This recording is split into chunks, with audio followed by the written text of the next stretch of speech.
Muri iki gitondo cyo kuri uyu wa gatandatu tariki 16 bihinduye isura ku kibuga cy'imirwano aho izi ngabo z'uyu mutwe w'abawazarendo n'izi ngabo za Repubulika Iharanira Demokarasi ya Congo FARDC bakozanyijeho ivumbi rigatumuka ahangaha ibaraka. Bivugwa ko izi ngabo za FARDC zari zakambitse ahangaha nyuma yo gukubitwa inshuro n'umutwe wa makabiri gatatu bava muri Uvira, ni mu birometero bisaga 80 ugera ahangaha muri Fizi. Ibi byose rero bikaba byabaye ubwo abawazarendo bagiraga gutya bagashaka kwambura intwaro izi FARDC cyangwa se izi ngabo z'iki gihugu cya Repubulika Iharanira Demokarasi ya Congo. Nyemerera ya makuru tuyabanemo, turaza kugerana ku musozo w'iyi nkuru wasobanukiwe neza ibiri kubera ku kibuga cy'imirwano. Abakurikirana bya hafi iby'iyi ntambara iri kubera aha mu burasirazuba bw'iki gihugu nanjye ndimo, biragaragara ko nubwo Uvira yafashwe n'intare za Sarambwe, ahangaha hatazigera haboneka umutekano ngo bitewe n'ingabo nyinshi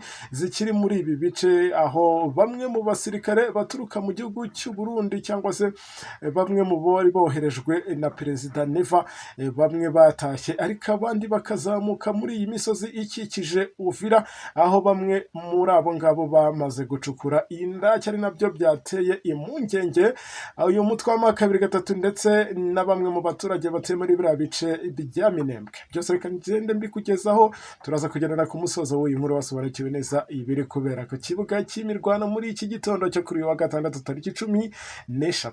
Reka nongere nkwibutse ko YouTube icana ikiri ya yindi nisubiza TV, aha niho mukura amakuru aba yizewe kandi amakuru abagezweho y'ibiba byabereye aha ku kibuga cy'imirwano. Nkundire mpikaze n'ababandi bakigera kuri uyu muyoboro wa YouTube channel rwo bwa mbere, reka tubasabe gukora subscribe cyangwa sabone bitewe nuko babyita, ariko kandi bite kuri kariya kantu k'inzogera biraza kwemezwa ko baduteye inkunga kandi kubana natwe nta gihombo kirimo. Nakubwira ko ahangaha ariho bibera, bityo rero reka mpite ntangira n'iyi nkuru kuko murabizi ko nta gutinda tuba dufite, igihe kirahenda mw'abantu mwe. Rero reka tujye dukoresha igihe cyacu neza, ari nako mugenda mu ibitekerezo byanyu muri comment, ari nako mugenda murushaho kulayikinga iyi nkuru mba mbagejejeho muri iki gitondo. By'umwihariko uyu munsi ni ku wa gatandatu tariki 16 z'uku kwezi kwa 12.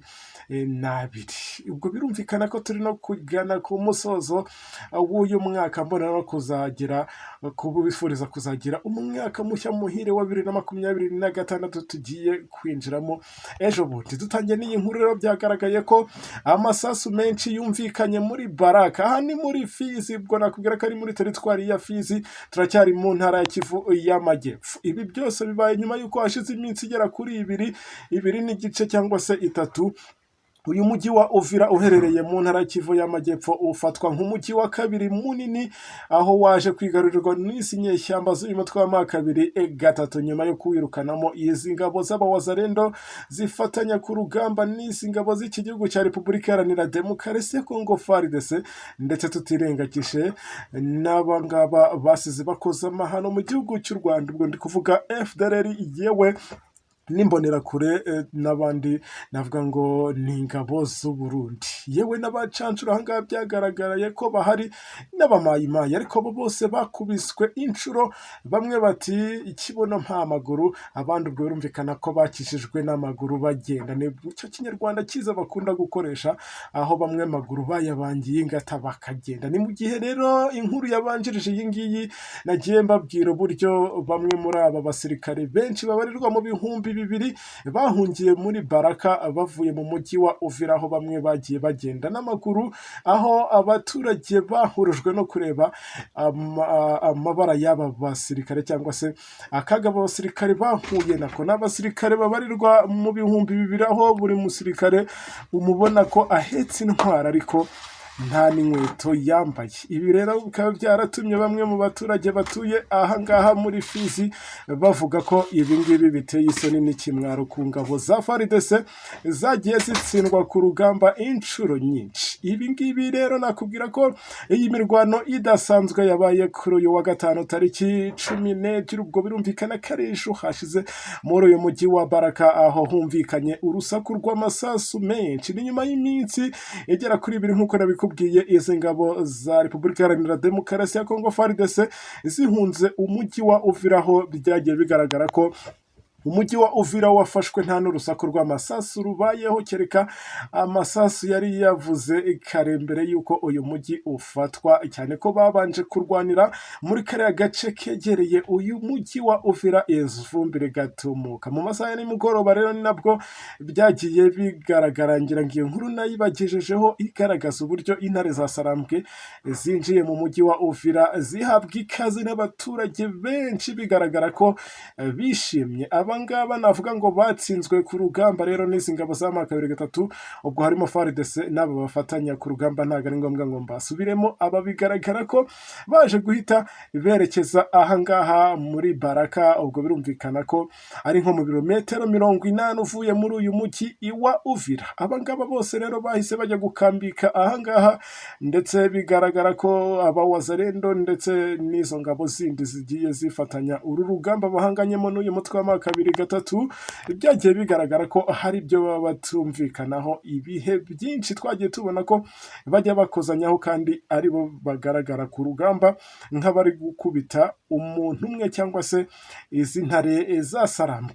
Ibi byose rero bigaragara ko aya masasu yavuze mu gitondo cyo kuri uyu wa gatanu ku itariki 12, nakubwiye ko ari ejo hashize, ni nabwo ibingibi byose byagiye bigaragara ko byaturutse ku bwumvikane buke n'amakimbirane bagiranye, aho ibingibi byatumye ubwumvikane buke buba hagati y'izi ngabo za leta ya Repubulika Iharanira Demokarasi ya Congo FARDC n'izi ngabo z'inyeshyamba z'Abawalalend, aho aba bafatanyije muri uru rugamba rwo kurwanya izi ntare za Sarambwe. Abawalalend rero bikaba bivugwa ko bashakaga kwambura izi ntwaro aba basirikare ba leta ya Repubulika Iharanira Demokarasi ya Congo FARDC, aho ubu bwumvikane buke bwaturutse nk'uko urubuga dukesha iyi nkuru rubitangaza. Aha i Baraka ni muri teritwari ya Fizi mu birometero 80 uvuye muri Uvira, nk'uko nari mbikubwiyeho mu kanya. Ni naho rero izi ngabo za leta ya Repubulika Iharanira Demokarasi ya Congo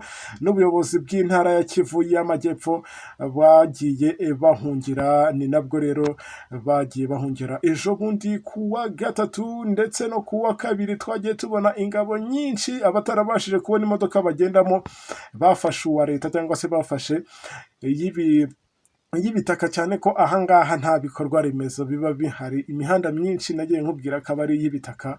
Abangaba ni nabwo bahise bava muri Uvira berekeza mu bindi bice bigiye bitandukanye. Abatarabashije kwambuka mu gihugu cy'u Burundi ngo bajye i Bujumbura, bagiye bajya muri ya misozi ikikije Uvira, ndetse abandi berekeza ahangaha muri Fizi nk'uko ndi kugenda mbikubwira. Amasasu kandi yumvikanye muri aka gace kitwa Monge. Aha ni muri komine ya Katanga, aho amasasu byatangiye mu masaha ya mu gitondo bikaza kumara nk'isaha yose.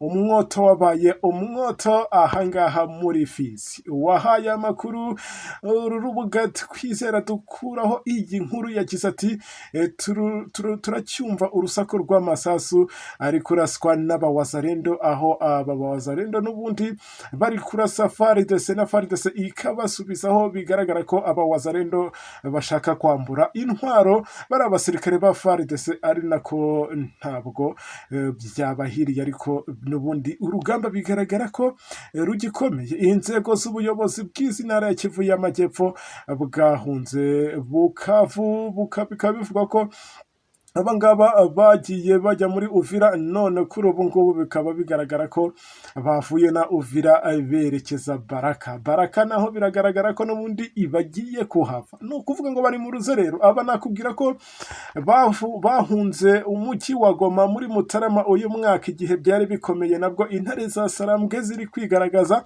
Aba bahavuye ubwo bagendaga n'ubwato berekeza mu ntara ya Kivu y'Amajyepfo muri Bukavu, ari naho bahungiye. Bwo bavuye muri Bukavu binjira muri Uvira, kuri ubu ngubu bakaba baravuye Uvira berekeza Baraka muri Fizi. Bikaba binatangazwa ko kandi abangaba bashobora kuva muri Fizi biroha Tanganyika cyangwa se banahungira muri hariya nakubwira ngo ni mu gihugu cy'abaturanyi nubwo imipaka bayugariye. Gusa abangaba bakomeje kubwira abaturage ngo nibahumure ngo kuko ituze rirahari. Hari n'ibindi byinshi byagiye bitangazwa n'uyu Jean Jacques Vice Guverineri wungirije mu ntara Kivu y'Amajyepfo, aho yavuze ko inyeshyamba z'amakabiri gatatu cyangwa se intare zasarambwe ngo zitazigera zikandagiza ibirenge byazo muri teritwari ya Fizi. Ibi ngibi byose bibaye nyuma y'uko n'ubundi babakubise inshuro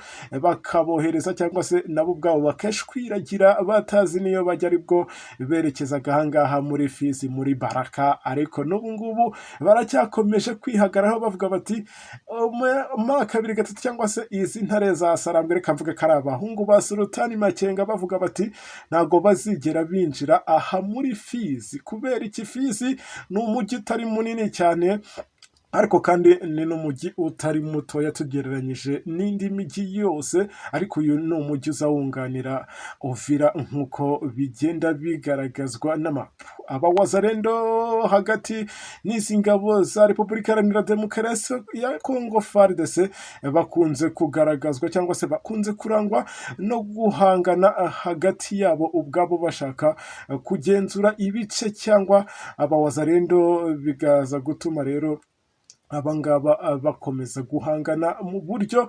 butaziguye, aho usanga abangaba bafatanyije urugamba rwo guhangana n'izi ngabo z'uyu mugabo ngo ni Sultani Makenga, aho ubwabo bibacanga ugasanga nibo bari kwihanganira ubwabo. Ibi ngibi biri mu bituma rero bakomeza gutsindwa, kubera ko ubwumvikane bwabo abari hafi ya nabwo, kuko nabo ubwabo baba bananiwe kugira ibyo bahurizaho. Ibi ngibi byose rero bikaba byabaye ubwo ahangaha twagendaga twumva amakuru y'izindi ngabo z'igihugu cy'u Burundi zikambitse muri iriya misozi miremire ikikije Uvira. Bamwe bavuga bati byanze bikunze ubwo bacukuye indake bakaba batangiye no gukoresha zimwe mu ntwaro bahunganye, batangira kurasa ku baturage batuye za Minembwe. Hari abaturage biganjemo ubwoko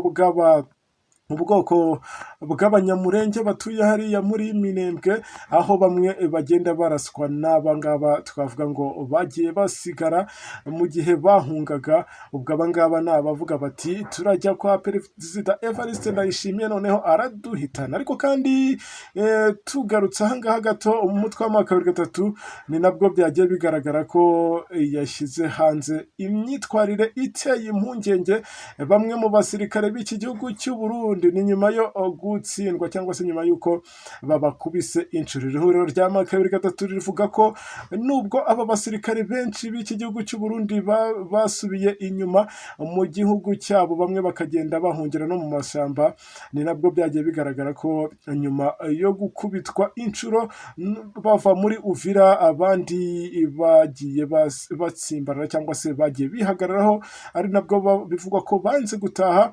Bikaba bigaragara ko abangaba bakihishahisha muri ibi bice bigiye bitandukanye. Ariko kandi kuva kuri ubutaka bwa DRC bamwe niba byaranze, ubwo ndi kuvuga ingabo z'u Burundi, bikaba bikomeje rero gushinga ibirindiro muri iyi misozi miremire ya mu ntara Kivu y'Amajyepfo, ku buryo ibi bigoye no kubona amahoro ahangaha muri aka gace. Ari nabyo byagiye bitangazwa n'uyu mutwe w'amakabiri gatatu, aho ibi ngibi bikubiye mu itangazo ryashyizwe hanze cyangwa se ahagaragara n'iri huriro ry'umutwe w'amakabiri gatatu, rivuga ko bigaragara ko hari ibitavugwa rumwe n'ubu butegetsi bwa Repubulika Iharanira Demokarasi ya Congo, aho byagiye bigaragara kuri uyu wa kane tariki 11 Ukuboza 2025. Ni nyuma y'umunsi umwe gusa ahangaha habohojwe n'uyu mutwe w'amakabiri gatatu. Uyu mujyi rero ni umujyi wafashwe nyuma y'imirwano ikomeye cyane